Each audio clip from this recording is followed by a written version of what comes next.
剧情从女主阿笑和同事金美一起爬山开始，心情也随之放松。不久前，她因为催婚被交往5年的男友提出分手。阿笑费了好大劲才爬到山顶，结果不小心摔伤了腿。就在阿笑快要绝望时，男主红衣空中救援队的王牌突然出现救了他。接着，新婚的阿笑和红衣搬进了他们贷款买的新家。这时，过度敏感的红衣注意到客厅缺窗帘，担心阿笑独自在家时遭遇危险，打算明天买窗帘。阿笑开玩笑说他并没愁家，同时提到他已从瑞典订了合适的窗帘，让红衣再忍耐几天。第一次同床的阿笑和红衣见到狭小的床，不由得感到羞涩。人们常说春夜无价，红衣推倒阿笑后却直接打起了呼噜。凌晨4点，阿笑被红衣的闹钟吵醒。奇怪的是，红衣竟然拉着还没睡醒的阿笑复习家规。这还没完，困极了的阿笑正要回房睡觉，红衣却下令早上5点必须吃上阿笑做的传统日式早餐。红衣说完就出门练舞去了。不擅长烹饪的阿笑无奈，只好买些冷冻食品将就一顿。阿笑看着自己早已买好的面包，不禁泪眼朦胧。这时红衣恰好回来，为了不让红衣失望，阿笑赶紧把素食装盘。眼尖的红衣选择了睁一只眼闭一只眼。后来阿笑回到杂志社工作，向金美分享了自己不同寻常的婚姻生活。金美忍不住问阿笑，难道你和像木头一样的红衣结婚仅仅是因为英雄救美吗？阿笑没有否认，但真正让他决定的是和红衣的第一次约会。约会后，心生爱意的红衣追上了正要离去的阿笑，希望和阿笑建立一段以结婚为前提的不分手恋爱。那时候的阿笑刚和前男友因婚姻问题分手，听到红衣这番真挚的表白后，他非常感动。那一刻，阿笑决定把自己的幸福全都寄托在红衣身上。听了阿笑的故事，金美只能佩服他，毕竟与只见过5、6次的人结婚确实很冒险。但阿笑觉得这没什么，虽然红衣不是他心目中的完美对象，但因为他人诚实正直，阿笑相信自己能幸福，因此他决定努力做个好妻子。下班后，阿笑开心地为红衣准备晚餐，没想到红衣在海上执行任务，没能立刻回复他的消息。当晚，红衣任务一结束，就看到了阿笑发来的许多消息。一回到家，红衣看到饭菜就满心愧疚，听到阿笑埋怨他不接电话，红衣不由得态度强硬。执行任务时不能带手机，阿笑心情本就糟，被这么一说，只好闷闷不乐地躲房间啃面包。第二天，阿笑特地起早给红衣做了早餐，没想到险些出了大错。红衣忙安慰慌张的阿笑，下个休息日我们去外面吃，期待吧。阿笑立刻兴奋地答应了。很快，休息日到了，阿笑精心打扮，红衣则随意，两者对比明显。二人去了红衣最喜欢的餐馆，看到熙熙攘攘的人群和堆成山的米饭，阿笑兴致全无。午餐后，阿笑直言不喜欢这家餐馆，红衣没等阿笑说完，就决定带他去买窗帘。在商场看到的窗帘土气逼人，阿笑忍不住吐槽窗帘和家里的装修风格完全不搭。红衣回应说窗帘就是用来遮光、隔音、防偷窥的，没那么多讲究。阿笑被气坏了。回家后，他们和很多情侣一样，从小事起争执，逐渐变成互相指责对方的缺点。红衣抱怨阿笑虽然看起来贤惠，连饭都做不好。阿笑以为红一直是为了长相才娶她，愤怒地反驳说自己嫁他只是因为他曾救过他。起初，红衣还想忍耐，计划记下缺点，逐步改进。但当阿笑嘲笑家训毫无用处时，重视家训的红衣忍无可忍，他再次批评阿笑虚有其表，一无是处。气愤的阿笑最终提出了离婚，红衣立刻也答应了，毫不示弱。最后他们辩论结束，两人同意离婚。第二天上班，阿笑上网一查，发现离婚比结婚复杂多了，幸亏网上有指南帮忙办理离婚。这时主编突然出现，宣布阿笑将负责新品包包的项目。同事由美因自己的提案被拒，觉得主编偏心阿笑。而红衣在训练结束后表扬了一位女同事，结果被男同事取笑。他们笑称红衣婚后从硬汉变成了好男人，为了让老婆上班方便，选在市中心买房。听完后，旁边的小赖女同事羡慕地看着红衣。场景转换，阿笑回家与妈妈聊天，问笑妈为何当年嫁给笑爸。笑妈毫不犹豫说因为笑爸总是支持她的选择。阿笑听后陷入深思。这时接到红衣消息，邀她回婆家吃饭。阿笑匆忙往婆家赶。见面后虽心软，阿笑还是强调他来只是给公婆面子，询问红衣是否打算把离婚的事告诉父母。得悉红衣打算今晚说出实情，阿笑感到难以言说的失落。晚饭后，阿笑和红衣原本准备坦白，没料到红妈抢先露出惊人消息，她要和红爸离婚。红衣和阿笑大吃一惊，一贯大男子主义的红爸却意外镇定，他以为妈妈只是随口一说。红衣劝红妈接受现实，因为没有专长的妈妈很难自力更生。红妈不这样看，她觉得人生已进入100岁时代，以60岁为界，她还有40年好时光可以重启人生。阿笑见红衣从公婆家归来，便郁郁寡欢，试图让红衣理解红妈想为自己活的心态。大男子的弘毅突然冒出一句：“男人保护女人理所应当，女人应该听话。”面对这么固执的弘毅，阿笑失望地回了房。第二天，阿笑在公司跟金美商讨计划时，主编叫我去老板办公室。原来是有人告阿笑职权骚扰下属，公司决定暂停阿笑的企划工作。伤心的阿笑去洗手间呆坐，听到由美和同事在讨论这事，直觉告诉阿笑是由美搞的鬼。于是他质问由美为何用这种卑劣手段。由美直言不讳，说他不爽阿笑凭长相赚业绩。面对失态的由美，阿笑不厌其烦地劝由美做事认真，做人真诚。由美不买账，反击阿笑是老顽固。阿笑大吃一惊，难道漂亮就不能有才？另一边，红衣在健身房也遭遇麻烦，一男子把红衣误认为是专勾引人气的教练，直接冲上来动手。幸亏律师青山及时出手帮忙红衣摆脱困境。这时红衣还不知道青山是阿笑的前男友。接着青山作为一个不想结婚的人，向红衣抱怨结婚的代价和风险，坚称单身最自在。红衣已婚，不知怎么回答。他正在翻阅和阿笑的婚纱照，突然接到金美的电话，得知阿笑陷入了人事和项目的麻烦。红衣担忧起阿笑，为了尽快找到他在卧室搜查线索，意外找到了阿笑的工作笔记和烹饪书。这时红衣才意识到阿笑一直在默默努力。此时阿笑在街上无目的漫步，脑子里总是想起美和红说他只有外表的话。原本从小到大周围人都喜欢评论阿笑的外貌，唯独前男友青山总在他努力时给他加油支持。忽然天开始下雨，阿笑情不自禁地想起小时候下雨天，同学们都被妈妈接走，只有他独自淋雨回家。这时他看到青山在他社交平台上留言，瞬间他想给青山打电话，但最后还是理智占了上风。那个平时讨厌淋雨的女孩却一个人跑进了雨中。这次阿笑终于等到了那把盼望的伞，没想到撑伞的换成了她的丈夫红衣。红衣诚恳道歉，因以前批评阿笑太过虚有其表。面对红衣，阿笑不知所措，只能逃跑，结果不小心滑倒。这时红衣不顾一切当了阿笑的人肉垫，两人一起滚下好几级台阶。渴望甜言蜜语的阿笑生气地提到两人即将离婚，红衣无需为他冒这风险。红衣警告阿笑说，至少现在我还是你丈夫。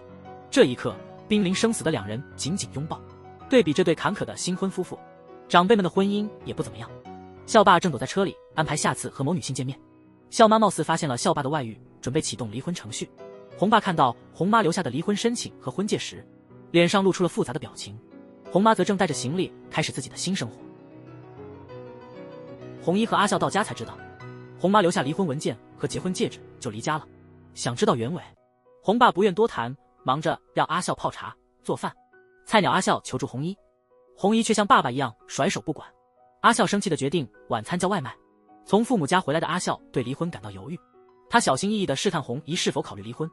红衣还沉浸在妈妈离家的阴影里，随口应了一声，被阿笑误解为同意离婚。一气之下，阿笑提出分床睡觉。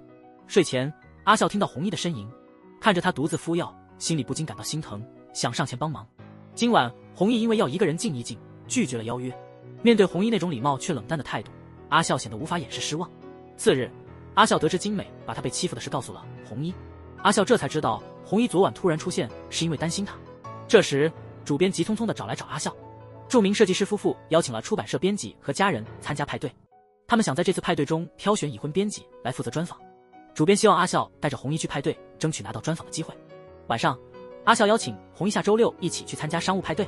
红衣坚持大男子主义，认为陪妻子去派对会降低男性的家庭地位，所以拒绝了阿笑。阿笑急需这个机会，他恳求红衣帮忙，认为这是他稳固公司地位的关键。见到阿笑为工作付出的努力，红衣终于答应参加。次日，阿笑精心为红衣挑选派对西装，红衣对衣服没兴趣，被高价吓退。阿笑怕他反悔，直接掏卡硬买。面对阿笑的我的卡我做主，红衣只好默默接受这份妻子礼物。得知红衣从没送礼的同事们都在猜他会怎么回赠。这时上司宣布周六烧烤需要带家属，正琢磨离婚的红衣觉得尴尬。晚上红衣第一次送礼，问阿笑，我准备了手电筒圆珠笔给朋友的女友，你觉得怎样？阿笑刚埋怨完礼物吐气，看到圆珠笔上有自己名字，为了不伤害红衣，忙改口说特别喜欢这个礼物。看阿笑使劲找理由，红衣赶紧岔开话题，还要阿笑去烧烤，被他拒绝了。红衣接连被拒，命令性地说，作为妻子应该支持丈夫，所以下周六烧烤你得去。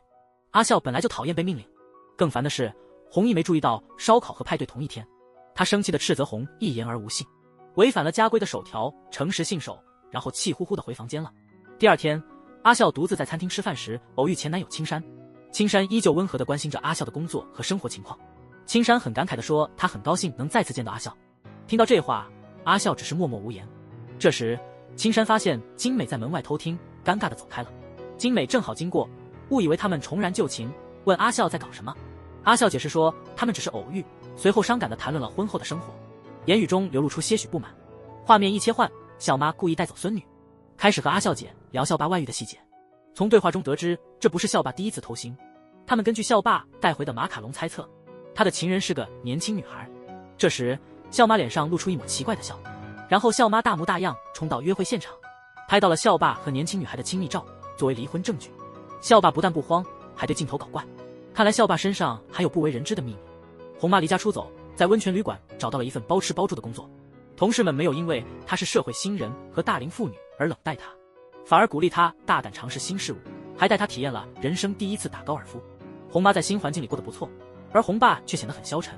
儿子红一看到桌上的厚蛋烧，似乎想起了什么，质问红爸为什么不去找红妈。坚持大男子主义的红爸认为，自立能力差的红妈几天内一定会回家。听不下去的红毅揭露了一个秘密，原来红妈一直喜欢吃咸味的厚蛋烧，为了迎合红爸的口味，把厚蛋烧做成了甜的。从那以后，红妈就没再吃过厚蛋烧。红毅不断责怪红爸的自私，总让红妈做出牺牲。说到这，红一突然想起与阿笑的谈话，意识到自己和红爸同样大男子主义。下周六，红一一个人去了烧烤聚会。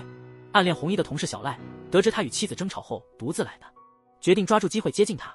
这时老板问红一阿笑去哪了，红一默不作声。阿笑则单独去了知名设计师吉良夫妇的派对，主编对他进行了斥责。阿笑担心工作受影响，匆匆离开，却碰上吉良夫妇询问她丈夫的去向。阿笑硬撒谎说他们是自由婚姻。吉良先生反问，既然这么自由，为何还结婚？就在阿笑哑口无言之际，弘毅突然出现，自我介绍后当众表扬妻子的努力与优点，期望大家认可他的能力。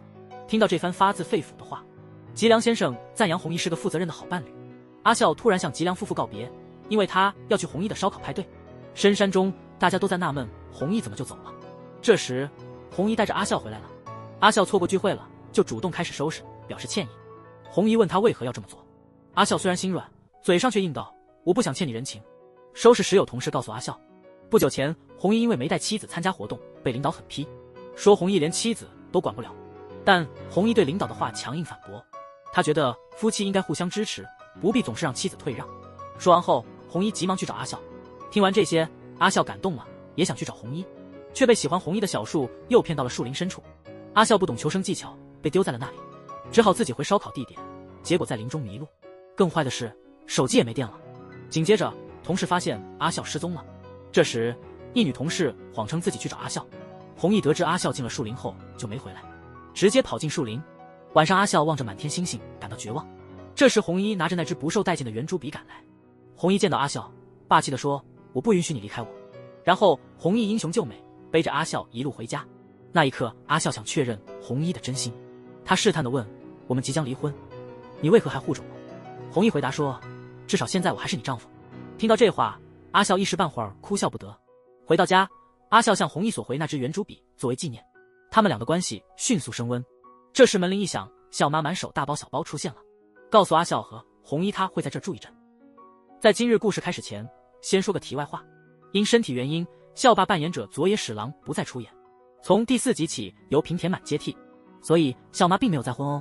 不多说了，校妈带着大包小包回到家，让我们一起看看接下来的故事吧。宣布因为和出轨的校霸要离婚而暂住女儿家，阿笑未免被校妈唠叨，希望弘一帮他演一对恩爱夫妻，弘一乐意接受。睡觉前不得不同床共枕的阿笑和弘一，无意中在一个温泉旅馆的网站上找到了校妈离家后的线索，一起刷着手机。校妈突然闯入，把他们俩吓了一大跳。看到阿笑手机上的温泉照片，校妈误以为阿笑和弘一要去度蜜月，不禁想起自己那段不幸的婚姻，吐槽男人总爱出轨。耿直的弘一立马保证自己绝不会出轨，这番话让阿笑心里难以平静。第二天一早，晨练的阿笑妈看到弘一还未天亮就准备去上班，好奇问他为啥没选个靠近营地的房子。弘一二话不说回答，为了让阿笑上下班方便，随时能回娘家。阿笑这才感悟到弘一为他的牺牲，在阿笑妈接连抛媚眼，两人似乎离婚无望了。弘一上班后，领导听说他假期想去温泉旅馆，误认为弘一去度蜜月，不由得露出神秘笑容，因此同事们打算为弘毅举行蜜月庆祝会。面对同事们的热情，弘毅选择去健身房放松一下。不料在健身房又遇到离婚律师青山。青山因为工作对婚姻失去信心，他好奇地问弘毅为何选择结婚。弘毅回答说太太是自己的初恋，两人一见钟情就冲着结婚去了。弘毅的爱情故事打动了青山，青山也开始讲起自己的故事。青山不想结婚，和交往5年的女友分手了。听说前女友一气之下闪婚，青山悔恨不已。弘毅还不知道青山说的女友就是阿笑。另外，阿笑计划和弘毅去温泉旅馆，顺便带上红妈一起玩。金美知道后，看着阿笑微笑的脸，打趣说：“蜜月真能增进夫妻感情。”接着，弘毅和阿笑开始认真规划旅行。为了掩饰自己对旅行的期待，弘毅忙里忙外的藏着掖着。阿笑看在眼里，却只是笑着不语的走了。隔天，阿笑得知自己将从编辑部调到杂志社最盈利的部门，这虽是升职，但他担心难以适应，一脸沮丧的样子。金美知道后，决定拉他大吃一顿，转换心情。看到阿笑泪流满面，金美建议他找弘毅谈谈心，有个伴儿分担烦恼，总比自己扛着要舒服。而弘毅那边正高兴地参加同事举办的蜜月庆祝会，希望弘毅从蜜月归来能带个好消息，同事送给他必备的补品。这时阿笑发信息催弘毅回家，看来爱慕弘毅的小赖察觉了些什么。弘毅拒绝继续留下喝酒，弘毅一回家就倒地大睡，这让想诉苦的阿笑非常不满。这一幕让阿笑在离婚的事上突然坚定了。第二天，弘毅和阿笑开始蜜月旅行，姐姐大莲带女儿搬进阿笑家，大笑美名曰陪伴孤单的笑妈，但看她和笑妈研究关于离婚的书，似乎她也在考虑离婚。另一边，阿笑和弘毅到了温泉酒店，出乎他们意料的是，弘毅的上司早已准备了蜜月惊喜，花篮和露天浴池一应俱全。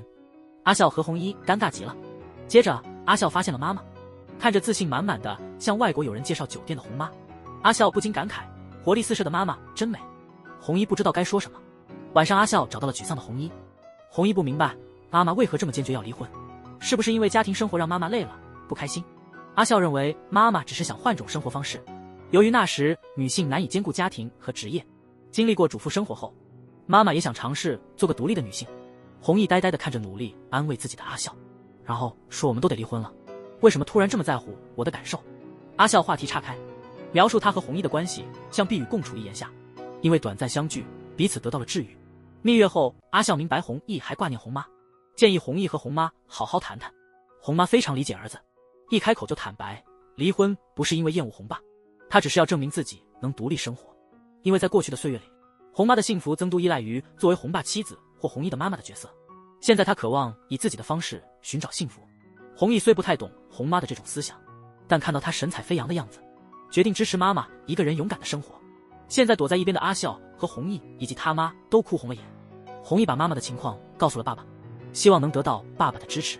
爱面子的爸爸认为妈妈这么做是在羞辱他，大发脾气责怪弘毅没能力把妈妈带回来。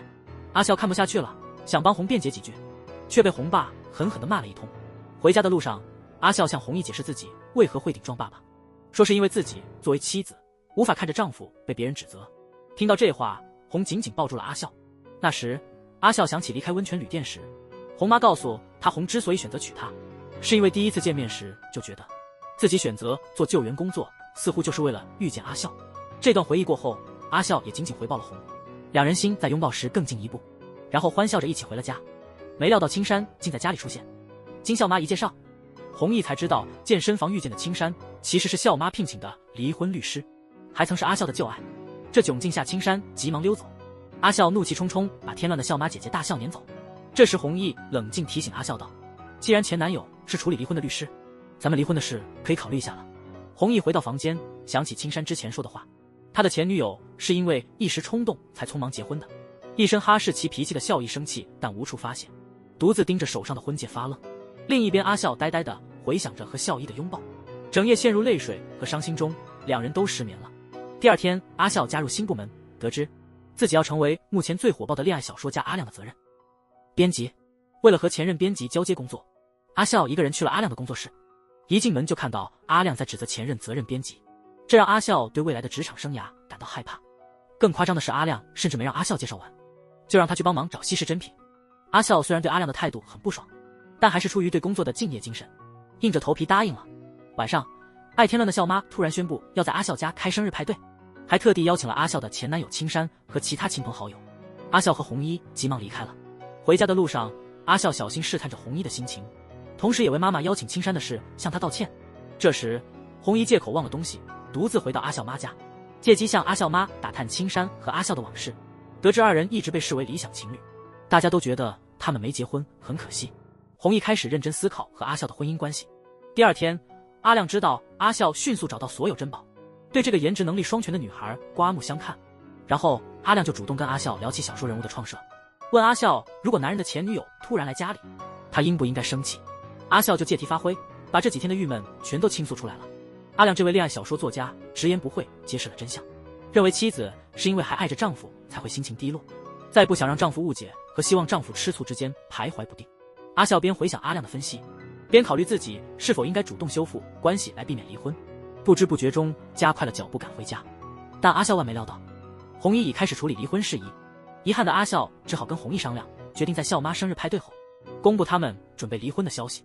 生日派对前一天，阿笑希望笑爸能像往年那样给笑妈过生日，希望能挽回笑妈的心，劝她别等到后悔时已无可挽回。对此，笑爸轻松地说，离婚只是笑妈一时心血来潮，让阿笑不必太当回事。那晚，阿笑和红衣忙着准备第二天的派对，宛如一对默契十足的小夫妻，好像只有笑爸笑妈在吵架。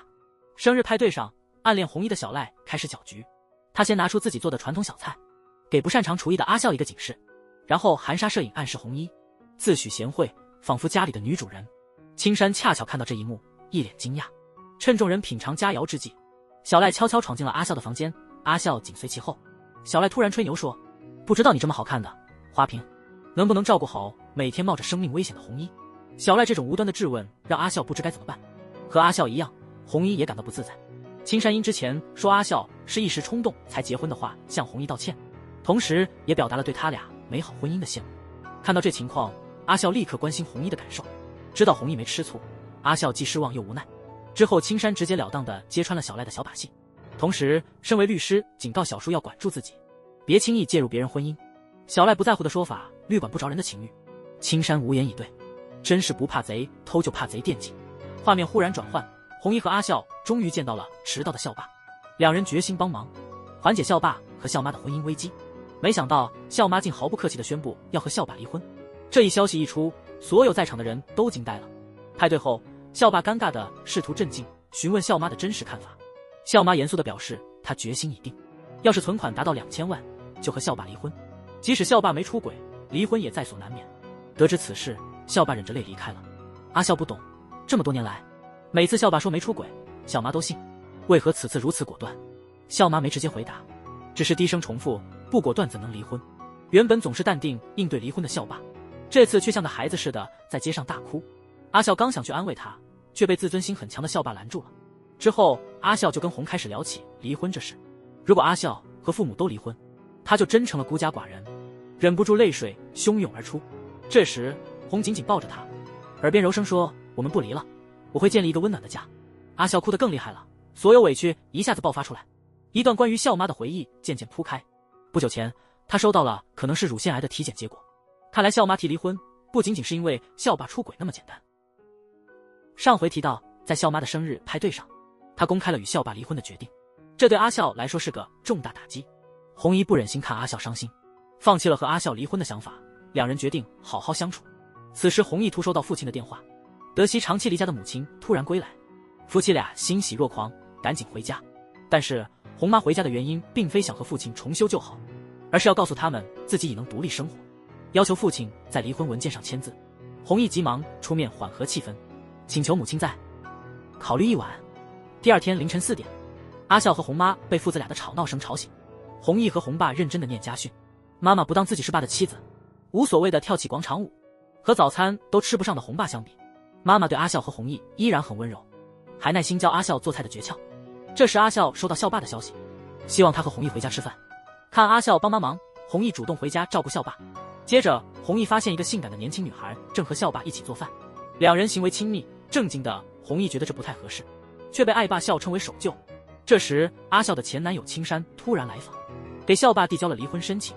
校霸随口问询校妈近况，对签字毫无兴趣，让青山感到尴尬。红衣离开后，青山赶紧跟上，把不小心带走的离婚申请归还给红衣。青山以为红衣想和阿笑离婚，便想重新追求阿笑，忍不住露出了得意的笑容。弘毅兴奋的大叫：“我们决定重新开始了！”把身影留给了阴沉的青山。阿笑这边就没那么轻松了，在严厉的红爸面前，他仿佛是被踩尾巴的猫，一直紧绷着，只有在温柔的妈妈身边，他才能放松下来。更糟糕的是，恋爱小说家阿亮突然联系正在休假的阿笑，让他立马回工作室收稿，不然就把稿子给其他出版社处理。阿笑不得已赶回阿亮的工作室。阿笑读完后非常感动，忍不住觉得能写想写的真棒。阿笑的话打动了阿亮，他想让阿笑成为谈心好友，随时启发他。阿笑和阿亮聊了整个下午，匆匆回家时已经过了吃饭时间。幸好笑妈准备了很多食物让弘毅带回，夫妻俩开心的吃了一顿。累了的阿笑靠在弘毅肩膀上睡着了，弘毅把他轻轻放到床上休息。原本想偷偷在阿笑唇边留个吻，但最终还是被良心谴责所阻。弘毅原本以为婚后生活能甜蜜继续，不料搬家一事却引起了部队领导的注意。他们认为弘毅住得太远，影响工作效率，计划将他调职。为此，长官建议他搬家靠近部队。那晚，弘毅对阿笑说，自己得每天提前半小时出门去上班。阿笑正想问原因，阿亮的工作电话就打来了，忙到连吃晚饭和睡觉都没时间，最后困得在沙发上睡着了。弘毅看在眼里，疼在心里，故意晚点出门，给他做了早餐。阿笑只想向阿亮道歉，因自己睡过头了，连弘毅的爱心早餐都没来得及吃，就急忙出门。这时，弘毅心里已经有点不高兴。更糟的是，弘毅上班途中遇到堵车，结果迟到，只能请同事小谷帮忙，导致小谷执行任务时受伤。弘毅感到很内疚，感觉自己忘了当兵的责任。第二天，弘毅回家见阿笑还在打长途电话，立刻火冒三丈。他怒斥阿亮是个破坏家庭的小三，直接挂断了阿笑的电话。阿笑生气地和弘毅争辩，他觉得弘毅毁了他在新部门立足的大好机会，而弘毅认为阿笑应该更关注家庭生活，因此他建议和阿笑一起回老家工作。阿笑不愿放弃自己喜爱的工作，果断拒绝了弘毅。这时阿亮的电话又来了，阿笑没来得及安慰弘毅，匆匆整理东西去上班了。阿笑上班时满头都是弘毅的事，完全无法集中精力。这时候喜欢弘毅的同事小赖突然来到他公司，要求单独交谈。小赖把最近弘毅遇到的一切都告诉了阿笑，然后严肃地说，军人的职责就是确保市民安全，你作为军人的家属却干扰到了他的工作，你不配当他的妻子。阿笑听后感到非常委屈和自责，自己作为妻子竟然对丈夫的困境一无所知，还让情敌占了上风。晚上到家，阿笑忍不住向弘毅抱怨一通，他觉得他们夫妻缺少沟通，应该利用这次机会好好谈谈。阿笑真诚说，他和弘毅都很热爱工作，不可能因家庭而辞职。若弘毅想回老家，他提议或许可以暂时分居，但保守的弘毅觉得夫妻不该分开住，两人因此大吵。这场争执让他俩更清楚，他们如同生活在两个世界。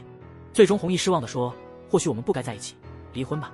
一将填了一半的离婚申请递给阿笑，阿笑缓缓填上名字，含泪盖章。同时笑爸和红爸也在申请上签字。3段不同的婚姻终到尽头之后，阿笑和弘毅成了合租室友。阿笑惊讶地发现相处更和谐，因离婚，二人打算卖掉婚房，弘毅将在2星期后回老家。这期间弘毅看似平静，心里却很关心阿笑的心情，悄悄请青山照顾阿笑。得知弘毅如此重视，阿笑感到心情复杂。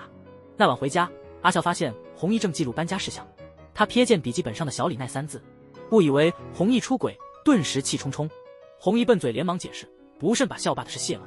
阿笑知道父亲闹离婚还有出轨心思，更是怒不可遏。次日午后，阿笑家举行最终家庭会议，笑妈坚决说，我现在只想要一样东西，那就是签了字的离婚文件。收到离婚文件的时候，笑妈立刻高兴地一溜烟出了门，阿笑赶快跟上，恰好看到小鲜肉向笑妈表白，于是只能默默离开。这时笑妈开心地挽着小鲜肉的胳膊，想到自己的乳腺癌报告单，忍不住露出了悲伤的表情。这时红妈终于拿到了期待已久的离婚申请，她真心感谢弘毅和红爸踏上新生活的路。红爸脸上虽流露出不舍，却决定放手让他走。原本当红爸和红妈单独相处时，他曾询问红妈自己到底哪里做错了。红妈冷静地回答说，他和儿子有很多美好的回忆，但这些回忆里从未有过他的身影。红爸这才意识到他从未承担起作为丈夫和父亲的责任。感到示弱的阿笑和弘毅在家附近偶然相遇，一起躲在屋檐下躲雨。尽管他们正处于分居状态，但他们选择在这个阴沉的午后相依取暖。突如其来的雨很快停了，阿笑惊喜地看到天空中的双彩虹。一本正经的弘毅开始向阿笑解释彩虹的科学道理。他突然深情对我说，你就像彩虹一样。连钢铁直男也开始说土味情话了。阿笑听了乐开了花，虽然两人嘴上不承认，但都希望这可能永远定格。那晚阿笑和弘毅想到即将分别，整夜失眠。分别的前一夜到了，阿笑用心为红衣做了顿爱心晚餐，红衣却因任务耽搁未能及时回家。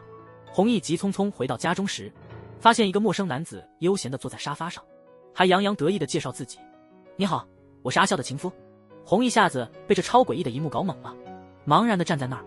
阿笑赶快向红衣阐述阿亮是谁。原来阿亮因找不到写作灵感，决定亲自去阿笑家搜集夫妻生活素材。阿亮一直待到深夜才走。阿笑看着自己精心做的饭被阿亮吃光光，只好再给红衣做烤鱼作为两人的告别晚餐。接着两人突然想要回顾一下这段时间的相处，写出100个导致离婚的原因。一开始他们还很有兴趣，阿笑觉得一太土，红衣则抱怨阿笑太浪费，但才列出5个理由，两人逐渐沉默了。夜里，红衣和阿笑把新买的窗帘挂上了，他们为这个窗帘争吵过无数次。现在红衣不得不承认，阿笑挑的窗帘真的是最合适最好看的。这时他突然坚定地说：“这房子承载了你的心血，我们不卖了，即便我们明日就要分开，我还想你留在这个充满回忆的家。”这一刻，两人同时流泪了。红衣整理好行李，缓慢但坚决地离开了家。这时阿笑看到了那支特殊的圆珠笔，与红衣的点点滴滴浮现在心头，他忍不住用力追赶红衣，决心要追求属于自己的幸福。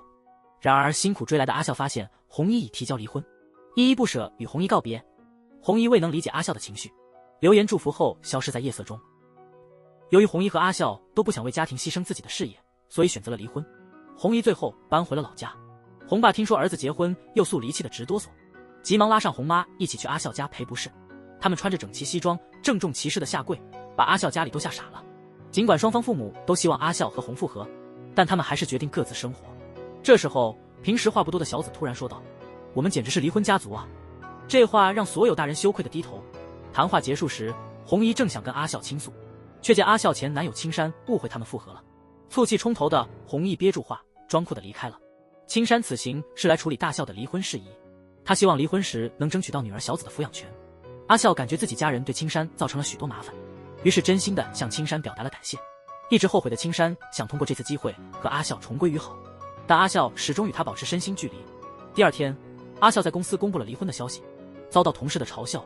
部长则安慰他说：“每对夫妻都会考虑离婚，你只是真的做了而已，没啥大事。”然后阿笑把这事讲给阿亮听，阿亮玩笑般调侃了阿笑一下，可惜的感叹失去了一个有趣的观察对象。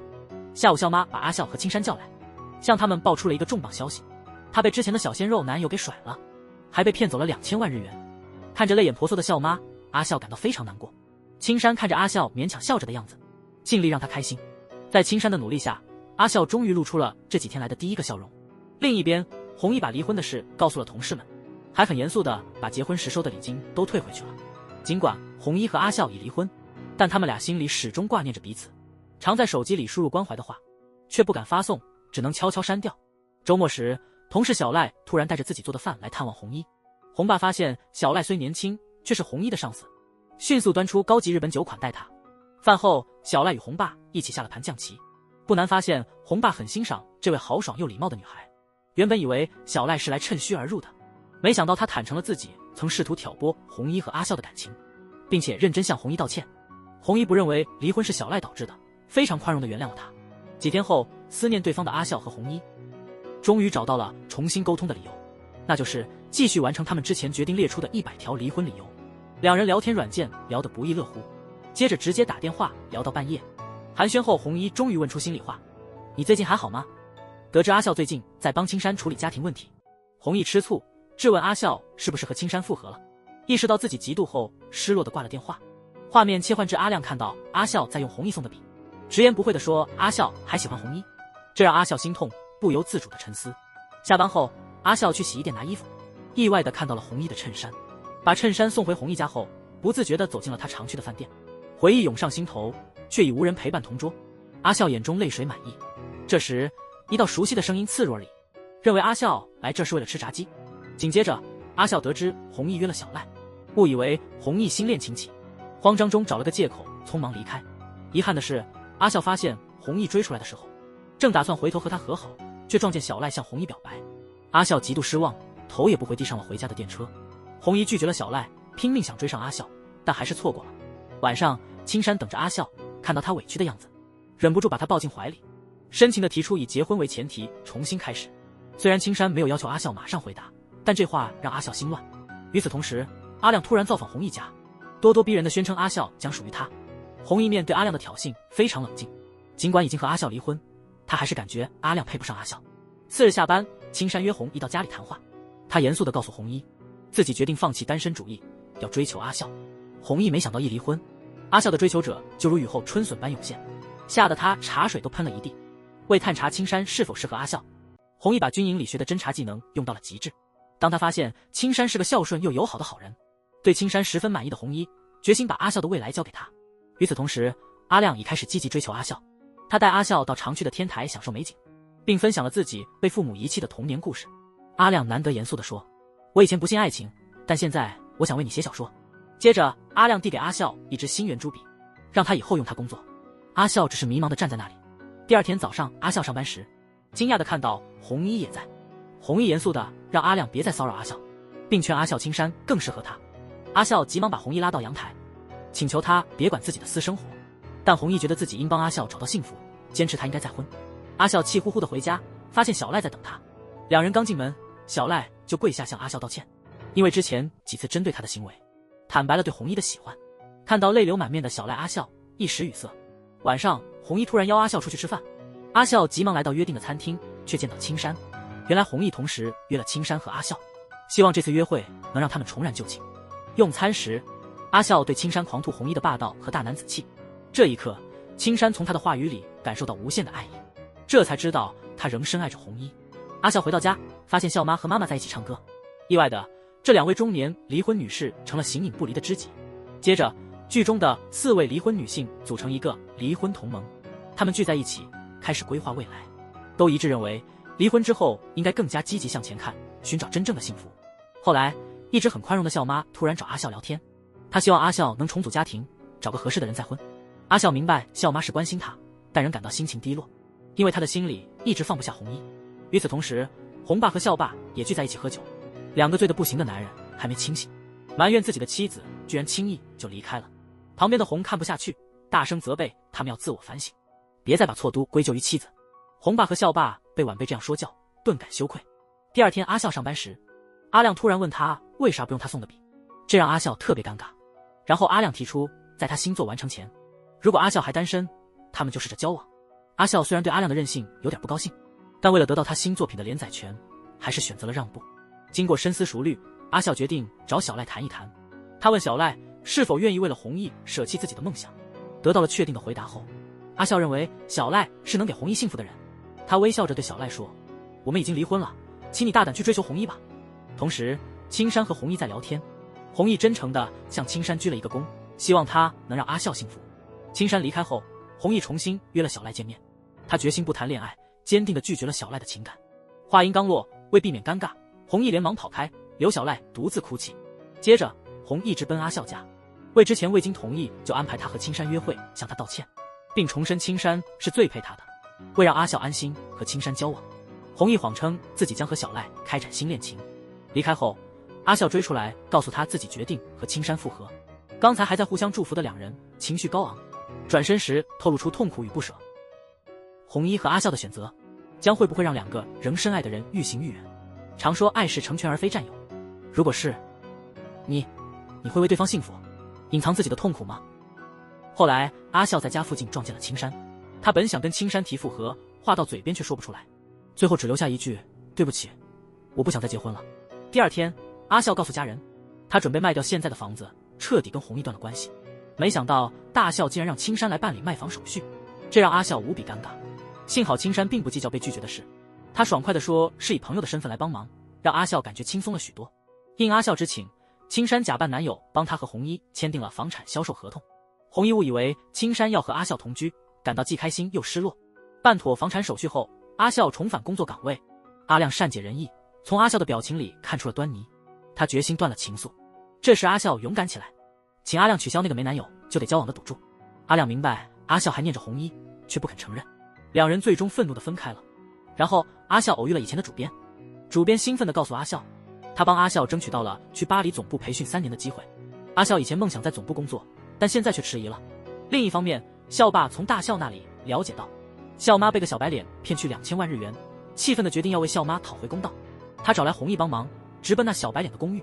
小白脸不仅拒不还钱，还嘲笑校妈是个好高骛远的黄脸婆，这让校爸气得浑身发抖。两人争吵时，校爸的软弱本性暴露无遗，还没开始就弄伤了自己，最后还得要弘毅出手解决那小白脸。小白脸立刻丧失斗志，大叫说他反正有钱也花不完，不如都给我。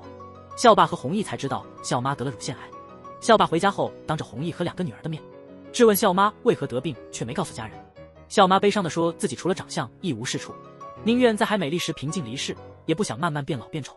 平时爱开玩笑的校爸突然对校妈大吼起来，请孩子们让我和校妈单独聊聊。校妈原以为校爸会严肃地责备自己，没想到校爸却开始回忆起2人初次约会的种种。校妈点的菜，在 KTV 唱的歌，校爸都记得清清楚楚。然后校爸跪下泪流满面地说，我知道我对不起你，即使你变成满脸皱纹的老太婆，即使你一辈子都不原谅我，我还是希望你能活下去。在校爸真诚的泪水感动下，校妈最终答应了接受治疗。弘毅送阿笑回家后，他们便围绕婚姻问题展开了一场哲学讨论。弘毅和阿笑都认为，离婚文件挡不住校爸和校妈深厚的爱，相反还让数10年的情感更加深厚。常言道，局中人迷，旁观者清。他俩能感受到校爸校妈的爱，却搞不清自己的情绪，场面一度变得尴尬。这时候青山突然来访，担心自己会干扰到他们，弘毅赶紧逃离现场。阿笑得知这房子被卖后，脸上露出依依不舍。青山看到这样，忍不住对他提出质疑，不想结婚是不是因为对象不是弘毅呢？阿笑无法回答，只能选择沉默。这天晚上，大笑建议让校妈搬到离医院近的校爸家，校妈欣然接受了。阿笑见到父母关系渐和，也为他们感到开心。与此同时，洪爸妈也迎来了新的转机。被儿子教训后的洪爸意识到不能继续消沉，他独自一人来到洪妈工作的旅馆找工作，想用这特别的方式来守护洪妈。没想到军人的洪爸自带威严，常常把客人吓到，每天都被比自己小好几10岁的领班骂。这一天，洪妈突然打给弘一，说洪爸在旅馆出了事，让他去处理。这时候，经理决定开除不适合做服务业的洪爸。洪爸却跪下对经理说，我以前认为做个好丈夫只要辛苦工作养家糊口就行，从没考虑过家人的感受，现在希望有机会在这默默守护我妻子。躲在角落的弘毅和洪妈都忍不住泪目。洪妈这才明白洪爸一直是默默地爱着她的，他一直很关心这个家。洪妈跟弘毅说，他会跟洪爸好好谈谈，解决他们之间的问题。然后妈妈又鼓励他说，既然和阿笑的过去没了，那就去创造你们的未来吧。听了妈妈的话，弘毅决心重新开始。另一方面，阿亮对阿笑说，他根据阿笑和弘毅的故事来创作，但因为他们感情停滞，他失去灵感，无法写出结局。阿笑苦笑说，故事的结局是2主人公已经无法回头。没想到阿亮突然生气地吼了起来，如果你们不是真心相爱，怎会一直受伤？阿笑这才明白自己一直纠结和痛苦，原来都是因为爱着弘一。然后阿亮把之前藏的笔形手电筒还给他，让他去书写自己的结局。在阿亮的鼓励下，阿笑勇敢寻找幸福。阿笑发消息让弘一到初次见面的地方会面，和弘一的所有回忆都浮现在阿笑的脑海。见到弘一时，阿笑终于说出了心里的话，我还喜欢你，想和你在一起。弘毅感动地把阿笑抱进怀里，说，我愿意为了重新和你开始而改变。2人坦诚相见后，发现都没找新欢。正当享受重新热恋的喜悦时，阿笑突然想起他们的房子已经卖了，他们急忙找到青山，希望能与买家商讨买回房子。买家到来时，阿笑和弘毅吃惊地发现是阿亮。高傲的阿亮拒绝归还房子，表示他们只能付租金住这里。弘毅因租金昂贵而多次向阿亮求情，从阿亮那里听说阿笑要去巴黎总部进修3年。弘毅决定找阿笑问清楚，但阿笑还没等他问，就在沙发上睡着了。弘毅把他抱回房间，看着桌上堆满的时尚杂志，不禁沉思。迷茫的弘毅去旅馆找爸爸谈心，爸爸深情地告诉他，你已经是个成熟的男人了，去保护你最重要的人吧。送走弘毅后，洪妈偷偷找到爸爸，要他说出真心话。在旅馆的历练后，爸爸已经收敛了他那副又臭又硬的脾气，他真诚地对洪妈开了心扉。他上班时总把他和孩子的照片揣在口袋里，其实他对家人非常关心。结婚数10年后，终于听见前夫倾诉，洪妈笑了。他决定给洪爸另一个机会，2人从头再来。整个晚上，弘毅犹豫不决，挣扎着要不要追求梦想。最终他选择了阿笑，愿意放弃一切。他递交了辞呈，最后一次抚摸心爱的战机。从那天起，弘毅闭门苦学法语。一天晚上，阿笑突然约弘毅出去吃饭，弘毅担心别人发现他已经辞职，只好把法语材料全扔进垃圾桶。第2天早上，阿笑在垃圾桶发现了弘毅的辞职信草稿，得知弘毅想为了他放弃梦想，他又急又心疼。他跑到弘毅正在做最后一轮巡逻的地方，哭着给了他一个耳光。阿笑不想让弘毅为他做出这么大的牺牲，哭着说他愿意放弃去巴黎的梦想。在阿笑的劝说下，红衣郑重向上司道歉，撤回了辞职信。但红衣不希望阿笑为了他放弃梦想，他笑着告诉阿笑：“你是我等了37年才遇到的人，再等3年又如何？”几经离离合合，红衣和阿笑最终懂得了如何沟通和协商。这一次，他们要一起捍卫他们的爱情。为此，俩人拟了一份爱情合约，避免将来的争吵伤害到彼此的感情。阿笑决定去巴黎之前，去阿亮家向他告别，并把阿亮送他的钢笔还给了他。阿亮已经写完小说的结局，他笑着告诉阿笑，一定会让阿笑后悔没接受自己。阿笑心里还是真心祝福他能找到真爱。阿笑结束了文学部的最后一份工作，之后便启程前往巴黎追逐梦想。尽管时差有8小时，阿笑和红衣仍然通过视频聊天保持联系。每当红衣看到有外国人和阿笑开玩笑，就恨不得冲进屏幕去把勾搭阿笑的男人统统教训一顿。更夸张的是，红衣在家挂了块记事板，天天倒计时等阿笑回来，甚至拿阿笑的玩偶陪自己吃饭，试图减轻思念之苦。阿笑即将回国的前一晚，红衣兴奋地笑得像蜘蛛，一整夜兴奋地守在时钟前，等待时间的倒数，激动得没合眼。第二天一大早，红衣就精心打扮，准备去机场接阿笑。没想到阿笑突然说今天不回国了。红衣一听，立刻泄气了，像丢了魂一样。这时大门突然开了，隔了3年的阿笑出现在他面前，两人心里的爱意瞬间爆棚。阿笑一头扎进了红衣的怀里，他们交换了婚戒后，红衣还是紧张的不敢亲他。阿笑笑着先吻了红衣，两人的结婚申请安静的放在一旁，为他们的爱情画上了完满的句点。